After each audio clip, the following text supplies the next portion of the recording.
পরের সিনে দেখানো হয় যে হ্যানার মা জানতে পারে যে ওর ভাই যে কুকুর হয়ে গেছিল হঠাৎ মানুষ হয়ে গেছে, কিন্তু ডং তো মানুষ আগেই হয়ে গেছিল।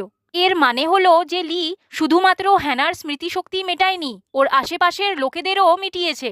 ইউনা আর হ্যানা এদেরকে এমন মনে হয় যে এগুলো সব আগেও ঘটেছে, কিন্তু ওরা এই কথাটাকে বেশি গম্ভীরভাবে নেয় না। পরের সিনে চইউল কোকোয়া আঁকা টি শার্টটাকে জিনকে দেখিয়ে ওটার ব্যাপারে জিজ্ঞেস করে। এখানে জিন জানতে পারে যে ওকে ছেড়ে সবারই স্মৃতিশক্তি মিটে গেছে। পরের দিনে স্কুলের স্টুডেন্টস আর টিচার্সরা মিলে স্কুল পরিষ্কার করতে লাগে। তখনই হঠাৎ হ্যানার পা পিছলে যায় আর ও পড়তে লাগে। তখনই জিন এসে ওকে বাঁচিয়ে নেয়। ওদের দুজনকে এরকম ভাবে দেখে সব বাচ্চাগুলো ওদের সাথে মজা করতে লাগে যে ওদেরকে ডেট করা উচিত। মিনজি চইউলকে বলে যদি এরা এমনই ব্যবহার করবে তাহলে খুব শিগগিরই ধরা পড়ে যাবে। চইউল বলে ধরা পড়ে যাবে মানে? মিনজি বলে তুমিই তো বলেছিলে যে এরা ডেট করছে।